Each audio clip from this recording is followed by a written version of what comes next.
بسم اللہ الرحمن الرحیم۔ الثانیۃ الدائمۃ المطلقہ وہی التی حکم فیہا بدوام ثبوت المحمول للموضوع او بدوام سلبہ عنہ ما دام ذات الموضوع موجودا۔ موجہات بسیطہ میں دوسری قسم ہے دائمہ مطلقہ۔ یہ وہ قضیہ ہے جس میں موضوع کے لیے ثبوت محمول یا موضوع سے سلب محمول کے دوام کا حکم لگایا گیا ہو جب تک کہ ذات موضوع موجود ہو۔ یعنی ضروریہ مطلقہ اور دائمہ مطلقہ میں فرق صرف ضرورت اور دوام کا ہے۔ اس میں ضرورت کا حکم ہوتا ہے جبکہ اس میں دوام کا حکم ہوتا ہے۔ وجہ تسمیہ بھی اسی طرز پر بالکل ظاہر ہے۔ دائمہ اس لیے نام رکھا گیا کہ معنی دوام پر یہ قضیہ مشتمل ہوتا ہے، اور مطلقہ اس لیے نام رکھا گیا کہ یہ دوام کسی قید سے مقید نہیں بلکہ یہ قید سے مطلق اور آزاد ہے، اس لیے اس کا نام مطلقہ رکھا گیا ہے۔ جیسا کہ ضروریہ کے تعلق سے ہی کہا کہ جیسے ضرورت کسی وصف یا وقت سے مقید نہیں، اسی طرح سے یہاں پر بھی دوام کسی وصف اور کسی وقت سے مقید نہیں ہے بلکہ مطلق اور آزاد ہے۔ ووجہ تسمیتھا دائمتاً ومطلقتاً علی قیاس الضروریۃ المطلقہ، اور دائمہ اور مطلقہ سے اس کے نام رکھنے کی وجہ ضروریہ مطلقہ کے قیاس پر ہے۔ ومثالها ایجابا ما مر، اس کی مثال بھی وہی ہے جو ضروریہ مطلقہ کی مثال ہے۔ یعنی دائماً کل انسان حیوان، اور دائماً لا شیء من الانسان بحجر۔ ومثالها ایجابا ما مر من قولنا، اور اس کی مثال ایجاباً وہی ہے جو ہمارے قول سے گزرا کہ دائماً کل انسان حیوان۔ فقد حکمنا فیہا بدوام ثبوت الحیوانیت للانسان، تو ہم نے اس میں یہ حکم لگایا کہ انسان کے لیے حیوانیت کے ثبوت کا دوام، اس کے دوام کا حکم لگایا گیا جب تک کہ ذات انسان موجود ہے۔ اور سلباً بھی اس کی مثال وہی ہے جو ہمارے قول سے گزر چکی ہے کہ دائماً لا شیء من الانسان بحجر فإن الحکم فیہا بدوام سلب الحجریت الانسان، اس لیے کہ اس میں انسان سے حجریت کے سلب کے دوام کا حکم لگایا گیا ہے جب تک کہ ذات انسان موجود ہے۔ والنسبۃ بینہا وبین الضروریہ، ضروریہ مطلقہ اور دائمہ مطلقہ کے درمیان کون سی نسبت ہے، تو اس کو بیان کرتے ہوئے کہتے ہیں کہ دونوں کے درمیان عموم خصوص مطلق کی نسبت ہے۔ ضروریہ مطلقہ اخص ہے اور دائمہ مطلقہ عام ہے، کیونکہ ضرورت کا مطلب ہے امتناع انفکاک، یعنی موضوع کی طرف جو نسبت کی گئی ہے اس نسبت کا جدا ہونا محال، اور دوام کا مفہوم ہے شمول النسبت فی جمیع الازمنہ، یعنی سارے زمانوں میں سارے اوقات میں وہ نسبت عام۔ تو ظاہر سی بات ہے کہ موضوع سے نسبت کا جدا ہونا جب محال رہے گا تو موضوع کے وجود کے سارے اوقات میں وہ نسبت اسے شامل ہوگی، اس لیے جہاں ضرورت کا معنی پایا جائے گا وہاں دوام کا بھی معنی پایا جائے گا، لیکن جہاں پر دوام کا معنی پایا جائے وہاں ضرورت کا معنی پایا جانا کوئی ضروری نہیں ہے، کیونکہ وہ نسبت وجود موضوع کے سارے اوقات میں اگرچہ رہتی ہے، لیکن اس سے یہ لازم نہیں آتا کہ اس نسبت کا جدا ہونا محال بھی ہو، بلکہ وہاں نسبت کا جدا ہونا ممکن ہوتا ہے۔ اور ظاہر سی بات ہے کہ ہر ممکن کا واقع ہونا بھی ضروری نہیں ہے، اس لیے جہاں دوام پایا جائے وہاں ضرورت کا پایا جانا کوئی ضروری نہیں ہے، اس لیے کہ دوام میں جدا ہونا ممکن ہوتا ہے جبکہ ضرورت میں جدا ہونا محال ہوتا ہے۔ اس لیے دونوں کے درمیان عموم خصوص مطلق کی نسبت ہے، ضروریہ مطلقہ اخص ہے اور دائمہ مطلقہ اس سے عام۔ والنسبۃ بینہا و بین الضروریہ ان الضروریۃ اخص منہا مطلقاً، دائمہ اور ضروریہ کے درمیان نسبت یہ ہے کہ ضروریہ دائمہ سے اخص سے مطلق ہے۔ لأن مفہوم الضرورت امتناع انفکاک النسبت عن الموضوع، اس لیے کہ ضرورت کا مفہوم ہے موضوع سے نسبت کی جدائیگی کا محال ہونا۔ ومفہوم الدوام شمول النسبت فی جمیع الازمنۃ والاوقات، اور دوام کا مفہوم ہے سارے زمانوں اور سارے اوقات میں نسبت کا شامل ہونا۔ ومتى كانت النسبۃ ممتنعۃ الانفکاک عن الموضوع،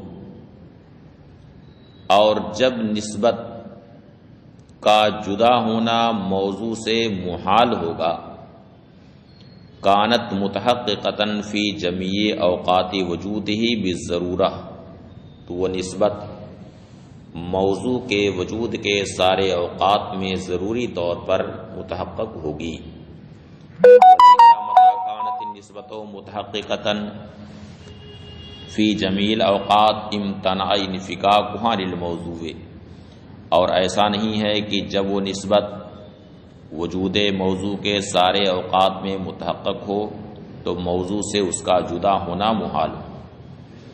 لجواز امکان انفکاکها عن الموضوع، اس لیے کہ موضوع سے اس نسبت کی جدائیگی کا امکان ہے، وعدم وقوعہ، یعنی ایسا ہو سکتا ہے کہ اس نسبت کا جدا ہونا موضوع سے ممکن ہو اور واقع نہ ہو۔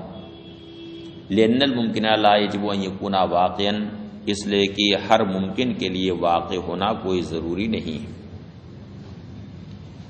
الثالثہ المشروطۃ العامہ، تیسری قسم ہے مشروطہ عامہ۔ یہ وہ قضیہ موجہہ بسیطہ ہے جس میں موضوع کے لیے ثبوت محمول یا موضوع سے سلب محمول کے ضروری ہونے کا حکم لگایا گیا، اس شرط کے ساتھ کہ ذات موضوع وصف موضوع سے متصف، یعنی تحقق ضرورت میں وصف موضوع کا دخل رہتا ہے۔ وہ حکم ذات موضوع کے لیے اسی شرط کے ساتھ ضروری ہوتا ہے جبکہ موضوع وصف عنوانی سے وصف موضوع سے متصف،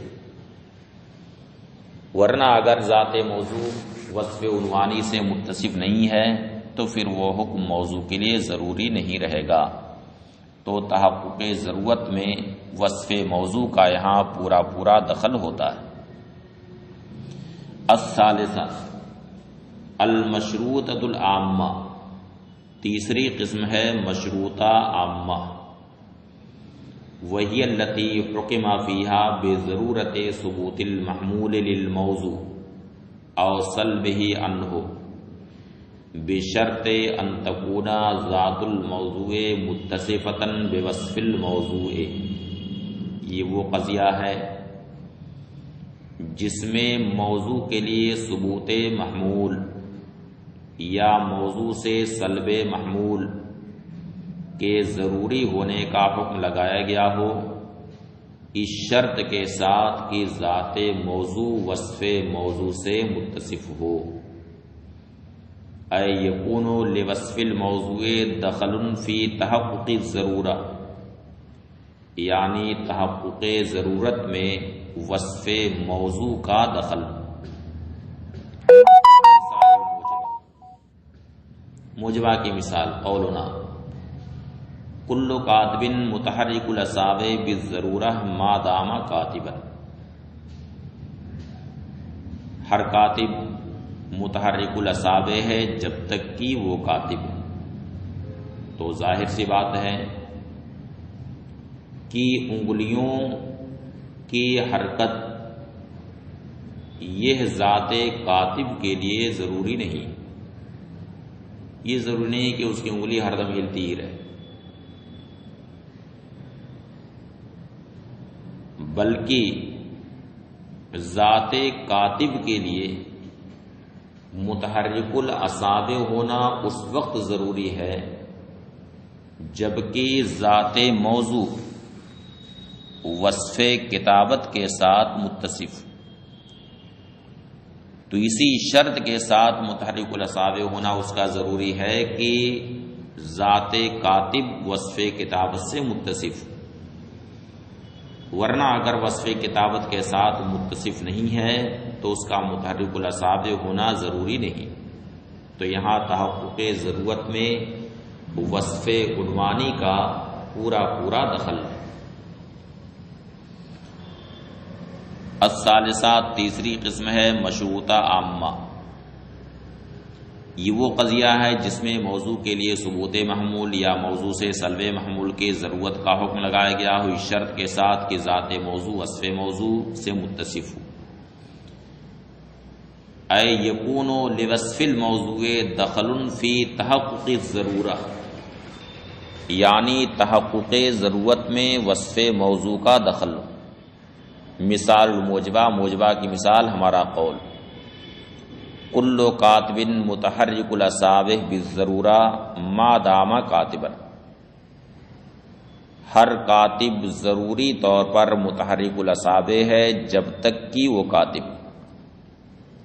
فإن تحرک الاصابع لیس بضروری ثبوت لذات الکاتب، اس لیے کہ متحرک الاصابع ہونا ذات کاتب کے لیے یعنی افراد انسان کے لیے مطلقاً ضروری ثبوت نہیں ہے، بل ضرورت ثبوتہ انما ہی بشرط اتصافھا بوصف الکتابہ، بلکہ تحرک اصابع کے ثبوت کا ضروری ہونا اس شرط کے ساتھ ہے کہ ذات کاتب وصف کتابت کے ساتھ متصف۔ ومثال السالبہ قولنا، اور سالبہ کی مثال ہمارا قول بالضرورت لا شیء من الکاتب بساکن الاصابع ما دام کاتبا، ضروری طور پر کوئی بھی کاتب ساکن الاصابع نہیں۔ تو یہاں پر بھی ساکن الاصابع ہونے کا جو سلب ذات کاتب سے ہوا ہے یہ سلب بھی ضروری نہیں، ہاں ضروری اسی وقت ہے جبکہ ذات کاتب وصف کتابت کے ساتھ متصف ہو، یعنی جب ذات کاتب وصف کتابت کے ساتھ متصف ہوگی تو پھر وہ ذات کاتب ساکن الاصابع نہیں رہ سکتی، اس کی انگلیاں ساکن نہیں رہ سکتی بلکہ انگلیاں اس کی حرکت کریں گی۔ فإن سلب ساکن الاصابع عن ذات الکاتب لیس بضروری، کیونکہ ذات کاتب سے ساکن الاصابع کا سلب ضروری نہیں، الا بشرط اتصافھا بوصف الکتابہ، مگر اس شرط کے ساتھ کہ ذات کاتب وصف کتابت کے ساتھ متصف۔ وسبب تسمیتھا، اب اس کا نام مشروطہ عامہ کیوں پڑا؟ تو مشروطہ نام کی وجہ ظاہر ہے کہ اس میں وصف عنوانی کی شرط ہوتی ہے، تو ایک شرط پر یہ مشتمل ہے، اس وجہ سے اس کا نام مشروطہ رکھا گیا۔ اور عامہ نام اس وجہ سے رکھا گیا کہ مشروطہ خاصہ سے عام، مشروطہ خاصہ سے عام ہونے کی وجہ سے اس کا نام مشروطہ عامہ پڑ گیا۔ فرماتے ہیں وَالسَّبَبُ تَسْمِيَتِهَا اما بالمشروطہ، اور وجہ تسمیہ رہا مشروطہ کے ساتھ اسے موسوم کیوں کیا گیا؟ فَلِاشْتِمَالِ عَلَى شرط الوصف، تو اس لیے کہ یہ وصف عنوانی کی شرط پر مشتمل ہے۔ وَأَمَّا بِالْعَامَّةِ، اور عامہ کے ساتھ موسوم کیوں کیا گیا؟ فَلِأَنَّهَا عَامٌ مِنَ الْمَشْرُوطَةِ الْخَاصَّةِ، تو اس لیے کہ یہ مشروطہ خاصہ سے عام ہے۔ وَسَتَعْرِفُهَا فِي الْمُرَكَّبَاتِ، اور مشروطہ خاصہ کو آپ مرکبات کے بیان میں انشاءاللہ تعالی جانیں گے۔ وَرُبَّمَا يُقَالُ، مشروطہ عامہ کی جو تعریف کی گئی ہے، یہ تعریف مناطقہ کے عرف میں معروف ہے اور وہی رائج ہے۔ اب مشروطہ عامہ کا ایک معنی اور شارح نے یہاں پر ذکر کیا ہے۔ شارح کہتے ہیں وَرُبَّمَا يُقَالُ الْمَشْرُوطَةُ الْعَامَّةُ عَلَى الْقَضِيَّةِ الَّتِي حُكِمَ فِيهَا بِضَرُورَةِ الثُّبُوتِ أو بِضَرُورَةِ السَّلْبِ فِي جَمِيعِ أَوْقَاتِ ثُبُوتِ الْوَصْفِ عَامَّةً من ان یکون للوصف مدخل فی تحقق الضرورہ ام لا۔ بسا اوقات مشروطہ عامہ کا اطلاق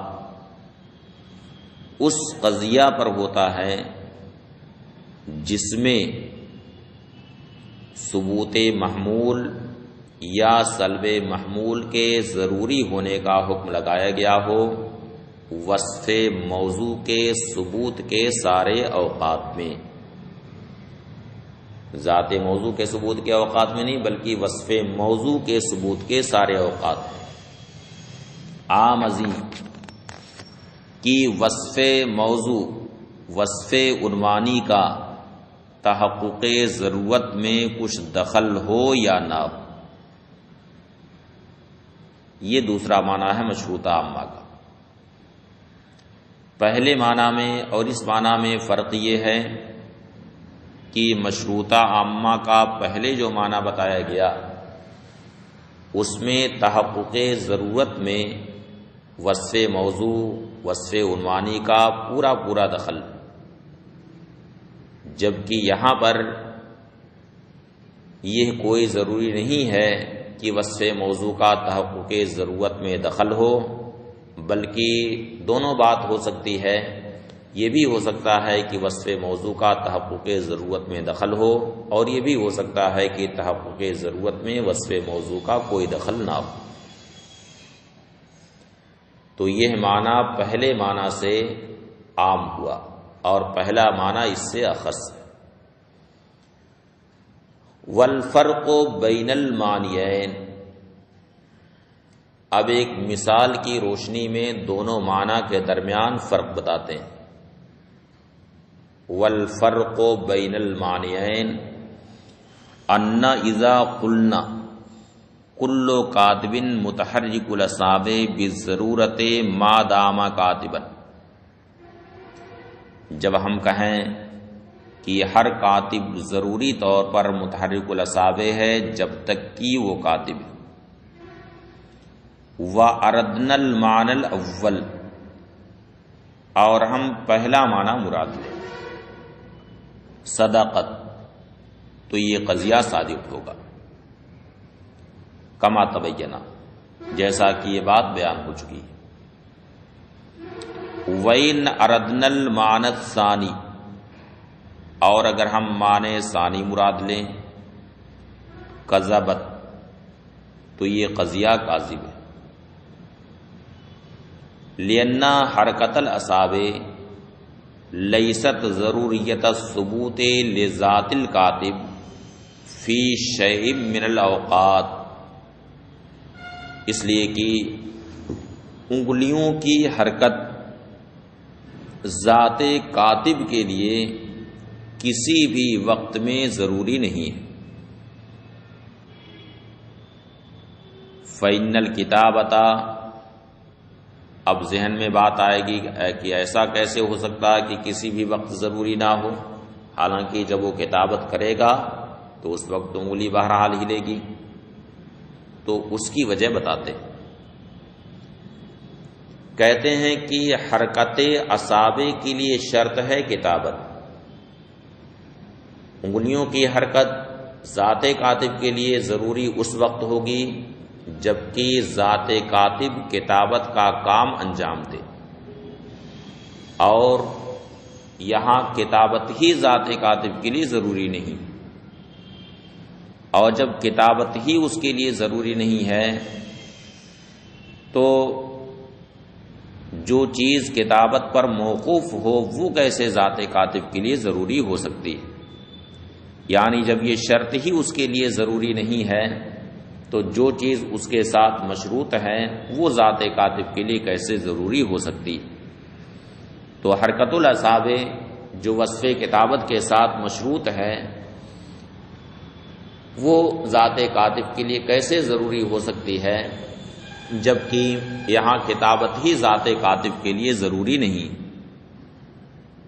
اس لیے کہتے ہیں وَإِنْ أَرَدْنَا الْمَعْنَى الثَّانِي، اور اگر ہم دوسرا معنی مراد لیں کذبت تو یہ قضیہ کاذب.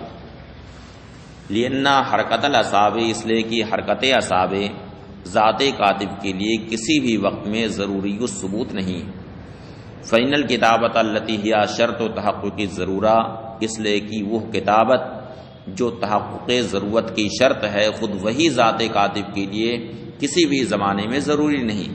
فما ظنک بالمشروطۃ بها، تو تمہارا اس کے بارے میں کیا خیال ہے، اس حرکت اصابع کے بارے میں کیا خیال ہے جو کتابت کے ساتھ مشروط ہے. فالمشروطۃ العامہ بالمعنى الاول عام من الضروریہ والدائمہ. اب یہاں سے مذکورہ قضایا کے درمیان نسبت بیان کرتے ہیں،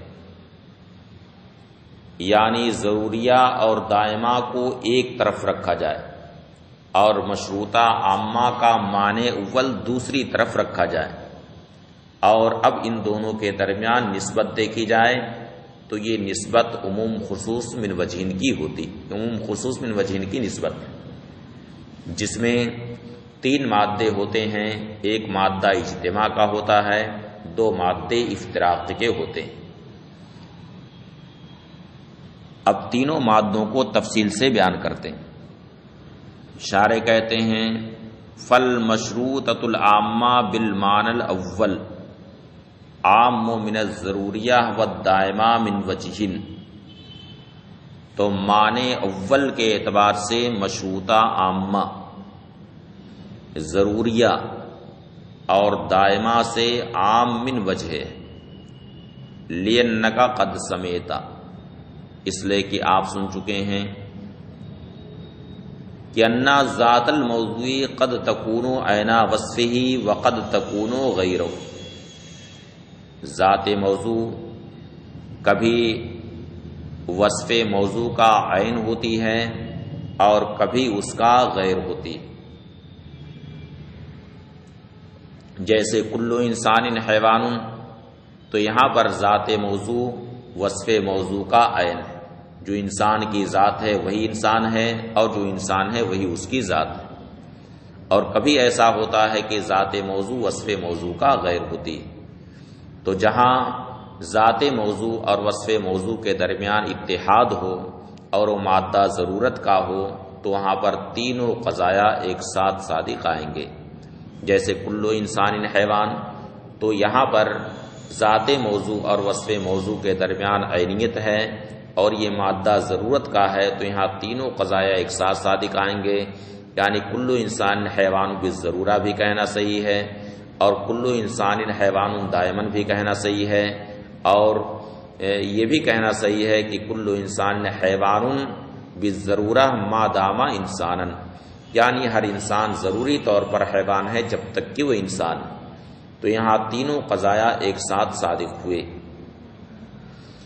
لِأَنَّكَ قَدْ سَمِعْتَ، اس لیے کہ آپ سن چکے ہیں کہ ذات موضوع کبھی وصف موضوع کا عین ہوتی ہے اور کبھی اس کا غیر ہوتی ہے۔ فَإِذَا اتَّحَدَ، تو جب دونوں کے درمیان اتحاد ہو، وَكَانَتِ الْمَادَّةُ مَادَّةَ الضَّرُورَةِ، اور وہ مادہ ضرورت کا مادہ، صدقت القضایا الثلاث، تو تینوں قضایا صادق ہوں گے، کا قولنا، جیسے کہ ہمارا قول کل انسان حیوان بالضرورہ، یہ ضروریہ مطلقہ ہے، کل انسان حیوان دائماً، یہ دائمہ مطلقہ ہے، کل انسان حیوان بالضرورہ ما دام انسانا، یہ مشروطہ عامہ ہے۔ وَإِن تغایر، اور اگر ذات موضوع اور وصف موضوع کے درمیان تغایر،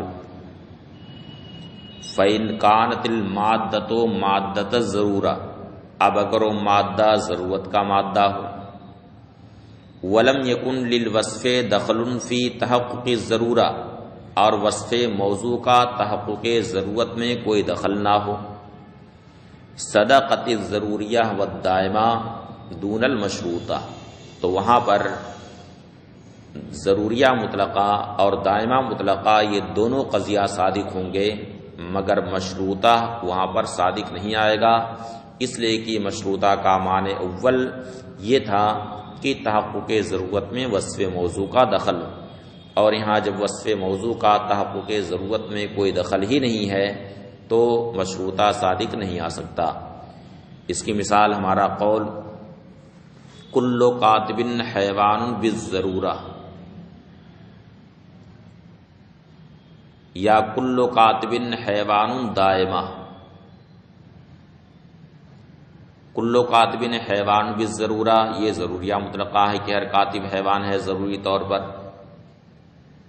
کل کاتب حیوان دائماً، یہ دائمہ مطلقہ ہے، تو یہاں پر ذات موضوع اور وصف موضوع کے درمیان تغایر ہے، کیونکہ ذات موضوع کاتب کے افراد ہیں، یعنی زید، بکر، خالد وغیرہ، اور وصف موضوع وصف کتابت ہیں، وصف کاتبیت ہیں، اور ظاہر سی بات ہے کہ ہاں ذات موضوع وصف موضوع کا عین نہیں ہے، اور حیوان ہونے میں وصف موضوع یعنی وصف کتابت کا کوئی دخل نہیں ہے، یعنی تحقق ضرورت میں وصف کتابت کا کوئی دخل نہیں ہے، بلکہ زید، بکر، خالد وغیرہ جو کاتب کے افراد ہیں، انسان کے جو افراد ہیں، وہ کاتب ہوں کہ نہ کاتب ہوں یا نہ ہوں، بہرحال وہ حیوان ہوں گے، تو یہاں پر تحقق ضرورت میں یعنی حیوان کا حکم جو ضروری طور پر لگایا گیا ہے، اس میں وصف کتابت کا کوئی دخل نہیں، تو یہاں ضروریہ مطلقہ اور دائمہ مطلقہ تو صادق آئیں گے، مگر مشروطہ صادق نہیں آئے گا۔ کا قولنا، جیسے کہ ہمارا قول کل کاتب حیوان بالضرورہ، یا کل کاتب حیوان دائما،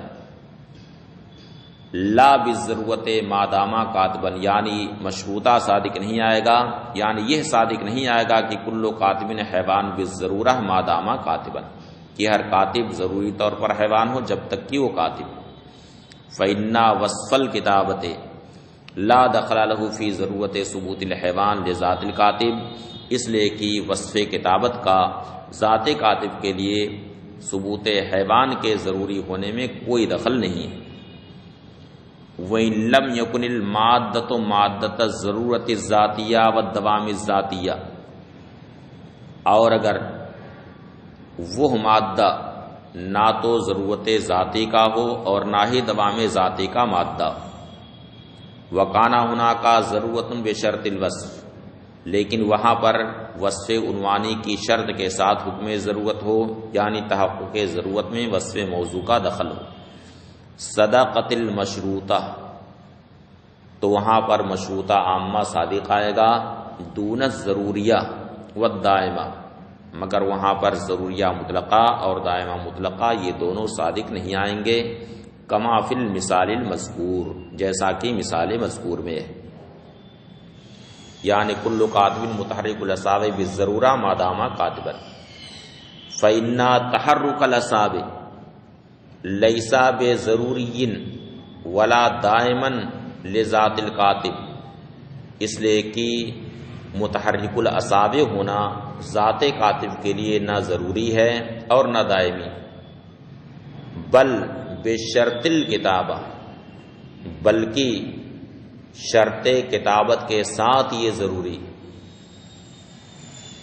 تو یہاں نہ تو ضرورت ذاتی کا مادہ ہے اور نہ ہی دوام ذاتی کا مادہ ہے، تو مشروطہ عامہ تو یہاں صادق آئے گا، لیکن نہ تو ضروریہ مطلقہ یہاں پر صادق آئے گا اور نہ ہی یہاں دائمہ مطلقہ ہی صادق آئے گا۔ یہ ہوا مادہ افتراق۔ یہ نسبت کا بیان ہے مشروطہ عامہ کے معنی اول اور ضروریہ مطلقہ اور دائمہ مطلقہ کے درمیان، یعنی ضروریہ مطلقہ اور دائمہ مطلقہ کو ایک طرف رکھا جائے اور مشروطہ عامہ کا معنی اول دوسری طرف رکھا جائے، تو یہ دونوں کے درمیان نسبت کا بیان تھا۔